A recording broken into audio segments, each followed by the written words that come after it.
إن الحمد لله نحمده ونستعينه ونستغفره ونعوذ بالله من شرور أنفسنا ومن سيئات أعمالنا من يهده الله فلا مضل له ومن يضلل فلا هادي له وأشهد أن لا إله إلا الله وحده لا شريك له وأشهد أن محمدا عبده ورسوله أما بعد فإن خير الحديث كتاب الله وخير الهدي هدي محمد صلى الله عليه وآله وسلم وشر الأمور محدثاتها وكل محدثة بدعة وكل بدعة ضلالة وكل ضلالة في النار.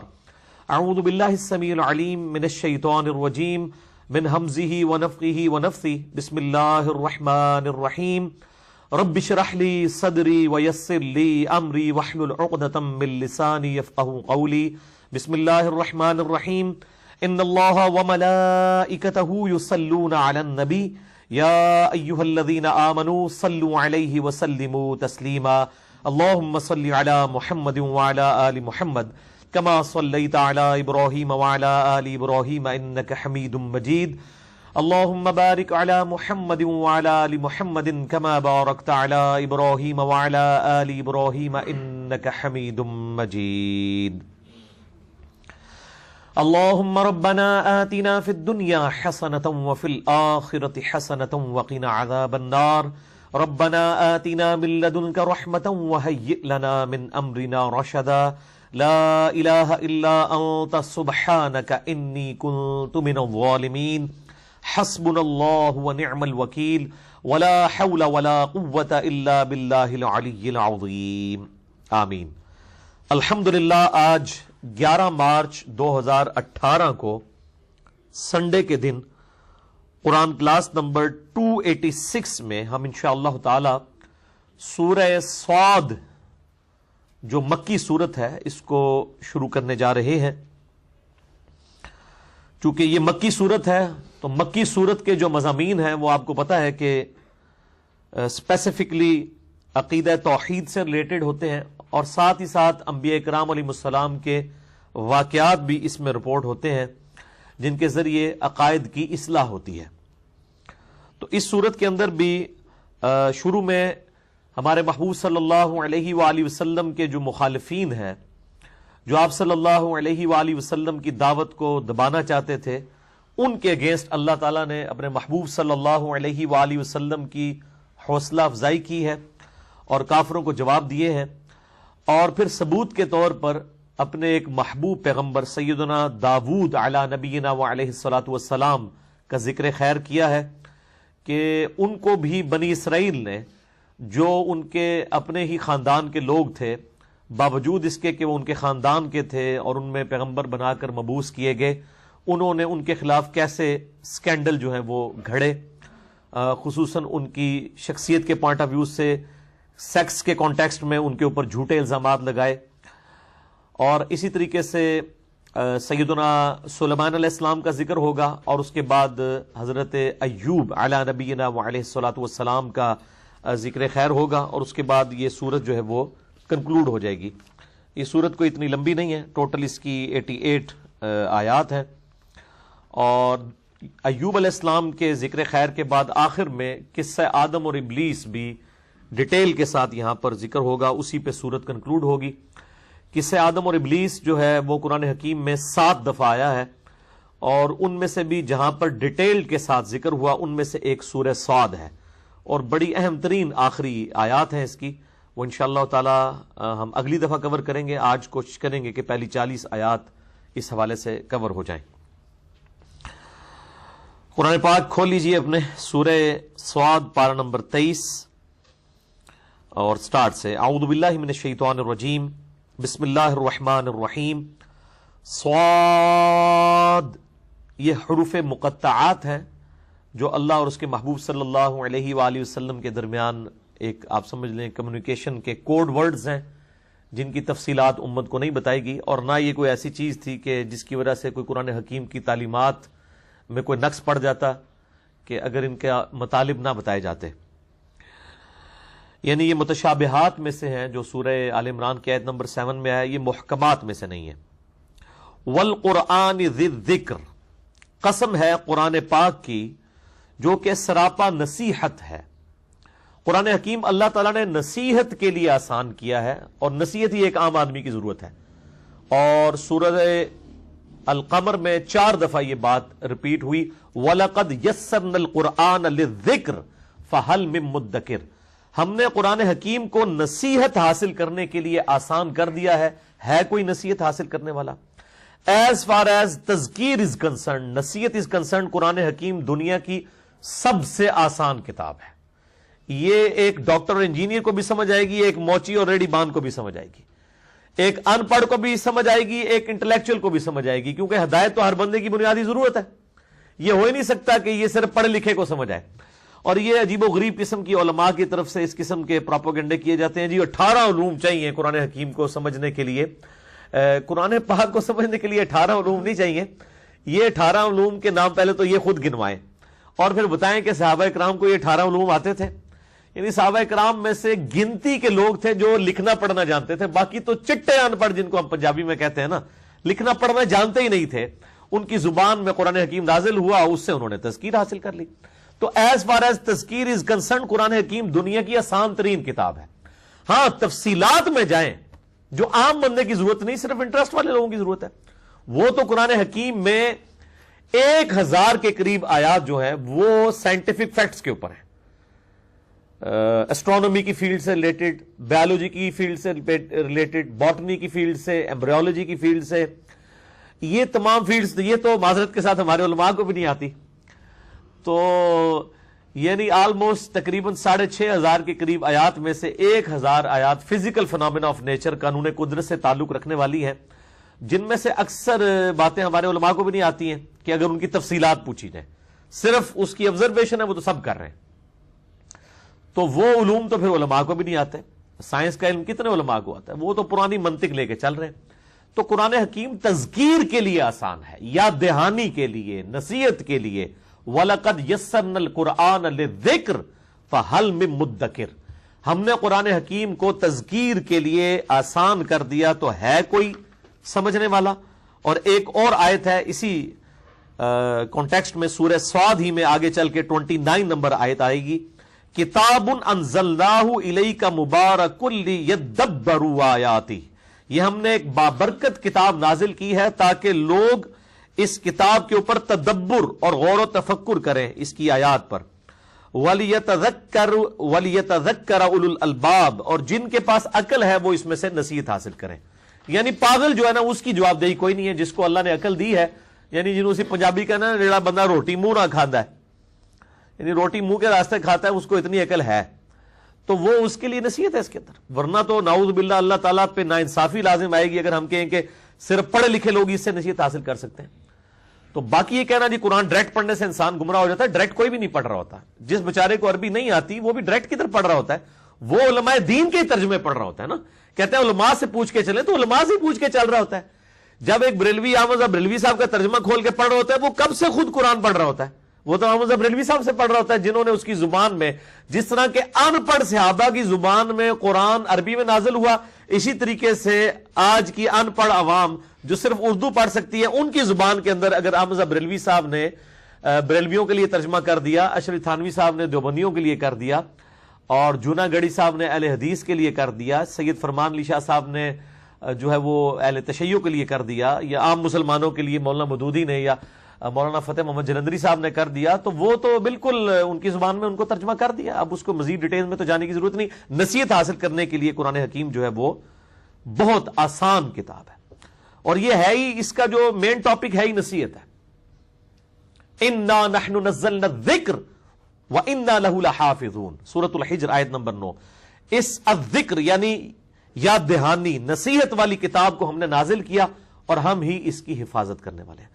بہرحال اس کانٹیکسٹ میں میرے 2 لیکچرز بڑے اہم ہیں۔ مسئلہ نمبر 1 ہے امام الانبیاء کی دعوت قرآن صلی اللہ علیہ وآلہ وسلم، اسی پہ میرا ریسرچ پیپر نمبر 4 بھی ہے، امام الانبیاء کی دعوت قرآن، آپ اہل سنت پاک.com سے ڈاؤن لوڈ کر سکتے ہیں۔ اور دوسرا میرا لیکچر مسئلہ نمبر 170، 170 نمبر مسئلہ ہے، قرآن حکیم کے ترجموں کے اعتبار سے جو علماء دھوکہ دیتے ہیں کہ جی لوگوں نے ترجمے چینج کر دیے، میں نے فزیکلی HD کیمرے میں دکھایا کہ ترجموں میں کوئی فرق نہیں ہے. البتہ جب ایک زبان کو دوسری زبان میں ٹرانسلیٹ کیا جاتا ہے تو الفاظ کے چناؤ میں فرق آ جاتا ہے, اور وہ آبویس ہے. آپ 10 MA پاس انگلش بٹھا لیں جن کو اردو بھی آتی ہو, اور ایک انگلش میں مضمون دیں ان کو کہ اس کا اردو میں ترجمہ کر دیں, تو کیا 100% وہ 10 کے 10 لوگ ایک جیسے الفاظ کے چناؤ کے ساتھ ترجمہ کریں گے؟ نہیں. لیکن مفہوم ایک ہی ہوگا. یہ نہیں ہوگا کہ بسم اللہ الرحمن الرحیم کا ترجمہ ایک جو ہے وہ کر رہا ہو اللہ کے نام سے شروع اور دوسرا کر رہا ہو شیطان کے نام سے شروع. یہ تو نہیں کر رہا ہوگا.